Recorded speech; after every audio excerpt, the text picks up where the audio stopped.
to drop 2,000-pound bombs on crowded refugee places. No one forced Israel to bomb hospitals. No one forced Israel to sniper shoot children. No one forced Israel to kill women holding up white flags, as we saw on tape with our own lying eyes. No one forced Israel to do any of that, which is why Karim Khan, the chief prosecutor, which is why the ICC judges all said Netanyahu and Gallant need to face war crimes charges. A corrupt prosecutor. Theodore, hold on, just to be clear on this. I know this propaganda is coming from Theodore Myron, who is a former chair of the International Tribunal on Yugoslavia, a former Rwanda tribunal judge, former legal advisor to the Israeli Foreign Ministry, former Israeli ambassador. Theodore Myron, 94 years old.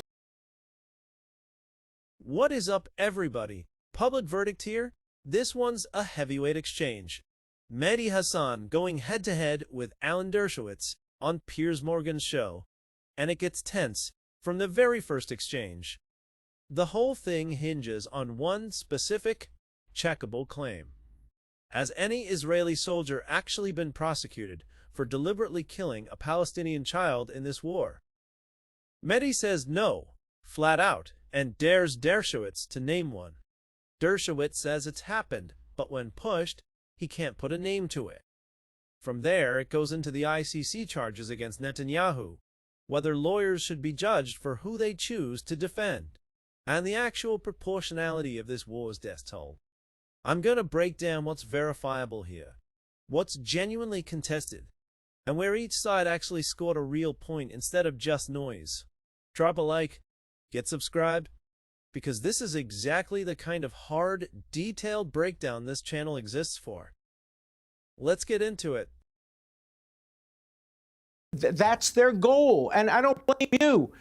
Good people support Hamas, or at least oppose Israel, because they don't understand I don't support that Hamas. all these deaths are the result. No, I'm not saying that. I say good people do. Some people do. The people who march in New York or oppose Israel because they don't fully understand the tactic of Hamas to kill as many. No, I understand that. Okay, I want to go to Mehdi. I want to go to Mehdi. Alan, I fully understand the tactic of Hamas. What I don't understand, I don't understand are the current tactics of the Israeli government, which seem to be not a lot better. Mehdi, your response. I mean, I don't know what to respond to. So much was said and so much nonsense there was said about violence and killings by someone, as I say, who's volunteered to defend Netanyahu at the International Criminal Court, where he's been indicted with the former Israeli defense minister for war crimes. I'm proud of that. And crimes against humanity. Of course you're proud of it, because you don't value Palestinian life. Let's just deal with some things you said. Number one, you talked about deals and negotiations. Gershon Baskin, who is the only Israeli negotiator to have ever successfully negotiated with Hamas, keeps saying, he said it just the other day, go check his Twitter feed, that he has communications from Hamas saying, we have offered the Israeli government a full ceasefire. We will leave government. We will not govern Gaza. We will return all the hostages in return for a permanent ceasefire. Israel doesn't want a permanent ceasefire because Smotrich and others want 60 days and then they go back to the killing when the hostages are released. He's offered a permanent end to the war. Israel doesn't want a permanent end to the war. That's what Baskin is saying. Secondly, you talk about killing of kids. I would like that. You talk about killing of kids. I mean, the Israeli military does intentionally kill children. Deliberate. Let's read 972. Israeli publication interviewed 7 Israeli soldiers and officers, peers who returned from Gaza. Just last week, in several cases, the soldier said, Israeli troops deliberately targeted children. There was a boy who entered the zone. He didn't do anything. Other soldiers claimed to have seen him standing, talking to people. That's it. And they dropped a grenade from a drone. In another incident, soldiers tried to kill a child riding a bicycle. And they get prosecuted for it. So they have not been prosecuted, Alan. Don't lie on television where people can fact you. None of them have been prosecuted. They have been. Which soldier? I know they have been. Which soldier was prosecuted for dropping a grenade on a child? There are dozens of them on national TV. Piers Morgan can come back on the next episode and tell everyone that you're not telling the truth. Dozens of them have been prosecuted. Not a single Israeli soldier has been prosecuted for deliberately killing a Palestinian child. That is a lie. A demonstrable lie. Everyone watching right now. I'm sorry, you can't say things. Hang on. Just to be clear, Alan, what Mehdi is saying is that no Israeli soldier has been prosecuted for deliberately killing a Palestinian child since this war began. Is your information different to that? Absolutely different. I know. All right. Let's actually go point by point here, because this exchange had more real substance in it than most of what passes for debate on cable news, and it deserves to be treated that way, instead of just picking a winner and moving on. Start with the single most concrete, checkable claim in the whole segment. Has any Israeli soldier been prosecuted specifically for deliberately killing a Palestinian child during this war? Mehdi Hasan said no flatly and challenged Dershowitz to name one. Dershowitz insisted prosecutions have happened. Dozens, he said. But in the moment, live on air, he could not name a single case. That distinction matters enormously.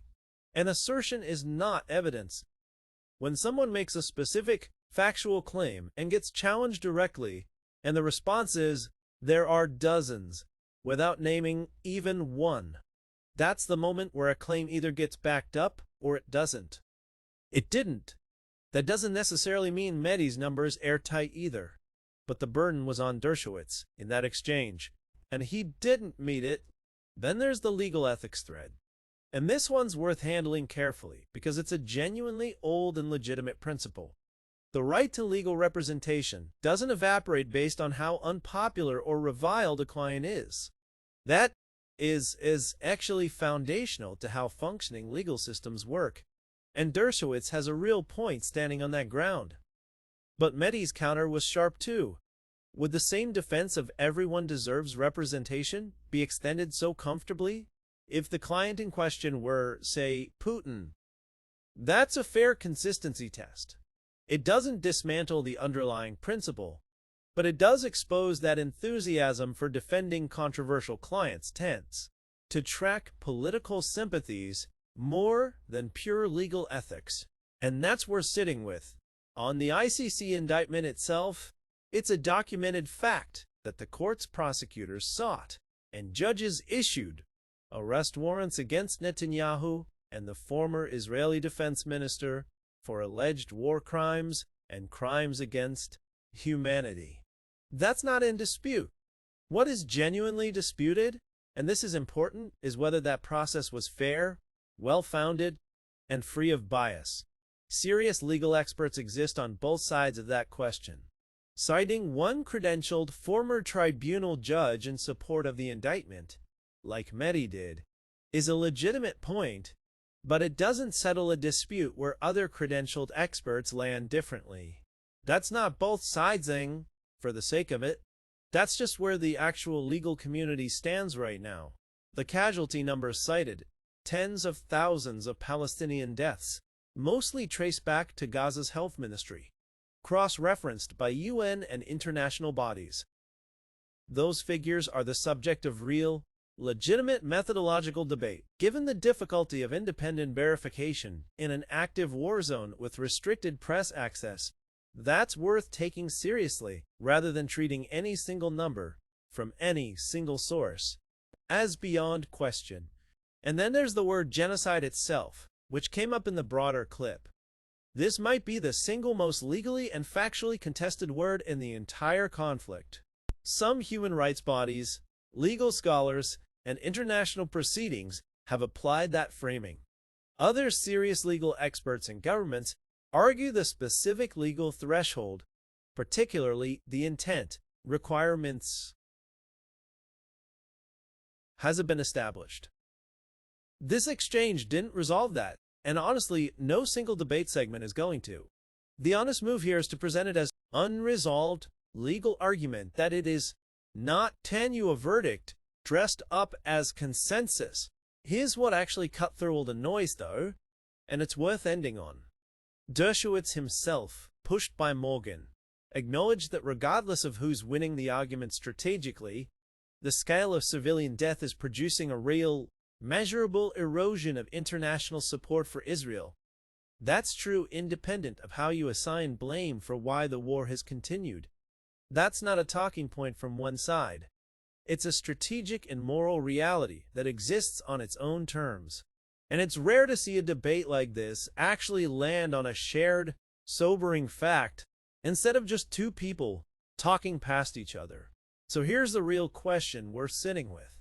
When a televised debate hinges on specific, checkable claims, prosecution records, verified casualty counts, do you think the format of live TV panels is even capable of fact-checking that in real time? Or is that structurally impossible? And does that mean these debates end up rewarding whoever sounds most confident, rather than whoever's actually right? If you want more breakdowns that sit with the genuinely contested parts, instead of rushing past them to a predetermined conclusion, get subscribed, drop a like, and let me know your take in the comments. I'll see you in the next one.